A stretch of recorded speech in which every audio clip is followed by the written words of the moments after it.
Good morning, my dear children. Hope all are safe. Now we have finished in Rhino land all the grammar exercise, question answers, everything. I hope all have copied it correctly. Now our next is a very small and funny poem. It is about an elephant trying to use the telephone. So the author, she is telling us that once there was an elephant who tried to use the telephone, but the telephone wire got twisted in the trunk of the elephant. So the poet says she also got confused with the words elephant and telephone. So the name of the poem is Eletelephony. Eletelephony is half elephant, E-L-E for elephant, and the rest spelling of telephone. So it's a small funny poem written by Laura Elizabeth Richards. Once there was an elephant who tried to use the telephant. It's actually once there was an elephant who tried to use the telephone. No, I mean an elephone who tried to use the telephone. Dear me, I am not certain quite that even now I've got it right. However, it was he got his trunk entangled in the telephone. The more he tried to get it free, the louder buzzed the telephone. I fear I'd better drop the song of Elephop and telephone. It's written by Laura Elizabeth Richards. So look at the first two lines. Once there was an elephant who tried to use the telephant. Here it's given telephant. Who tried to use the telephone. That is what the poet is wanting to tell us. The elephant was trying to use the telephone. So she got confused between the words elephant and telephone. That's why the word telephant came there. No, I mean an elephone. Again she is confusing elephant and telephone. Who tried to use the telephone? Dear me, I am not certain quite that even now I have got it right. Even now she is confused. She is not certain. She is not sure whether she has used the correct word of elephant and telephone. However, what's the meaning of however, children? It's the short form given there, However it is. However it was, he got his trunk entangled in the telephone. Entangled means twisted and caught in something. In the picture, if you look at the picture, you can see the whole telephone wire is got twisted in the trunk of the elephant. So the more he tried to get it free, he wanted to free himself from the wire, the cord of the telephone. But what happened? The louder buzzed the telephone. What is that? The louder buzzed the telephone means the louder the telephone began to ring.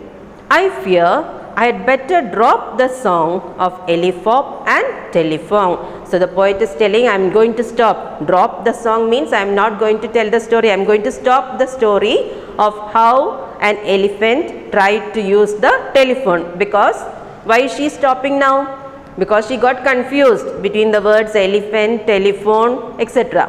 So that is why she is telling, I am going to drop the song, that is stop writing this poem again of an elephant who tried to use the telephone.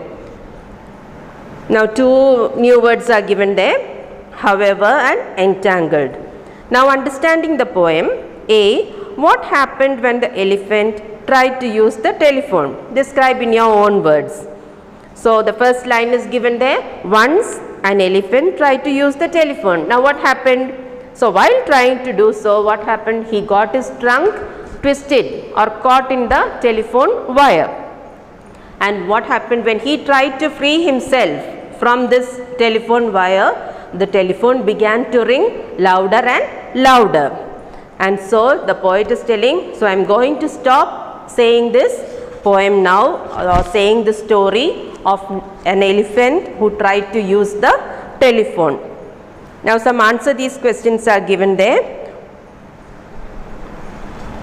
Dear me, I am not certain quite. What is the speaker not certain about and why? So here the speaker is trying to tell us about how an elephant tried to use the telephone, but she got confused When she started writing the poem, she got confused between the words elephant and telephone. So that is why the speaker is saying, I am not certain quite about those two words, elephant and telephone. Second one, what happened when the elephant tried to free itself from the telephone? Now you remember, when the elephant tried to free his trunk from the telephone wire, the louder the telephone began to buzz or began to ring.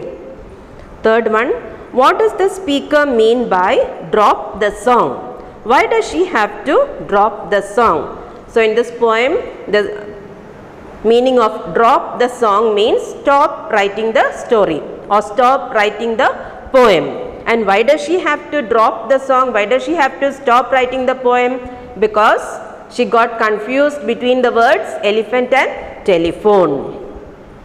Now look at exercise C. A portmanteau word is one in which two or more words are combined to form a new word. For example, two words are given there, telephone plus elephant. So that is how we get telephant. Chill plus relax, chillax. So such words in which two or more words are combined to form a new word is called a portmanteau word. Now here are some words given there. Find the words that make up these portmanteau words and write them below. In one box some words are given. Now the first one is brunch. So what is the new word brunch made up of? It is made up of two words. One is breakfast and the other is lunch. So breakfast and lunch, the new word formed is brunch. Then second one, knork. Second one is knork, K-N-O-R-K. That is K-N-O-R-K, knife plus fork. K-N-I-F-E plus F-O-R-K. Knife plus fork gives you knork. Third one, motel. Motel is motor plus hotel. That is motel. Fourth one, smog. Smog is smoke plus fog. And the fifth one is phablet. That is phablet stands for phone plus tablet. That's how the new word is formed, phablet. Now work in pairs and create two portmanteau words of your own. Write them down. Then ask the class to guess which words each word is made up of. So you can write any two words. Make your own two words. One example I will say motorcycle. Motor plus cycle. A new word is formed there. And frenemy. Frenemy means friend plus enemy. So I will be sending you all this picture, children, the question answers and the exercise. It's a very short poem. There is no need for you all to study it by heart. So you can copy all these exercises in the textbook and question answers in the notebook. Read the poem well, study the two new words and also study all the big words given there. Study the spellings. Thank you, children.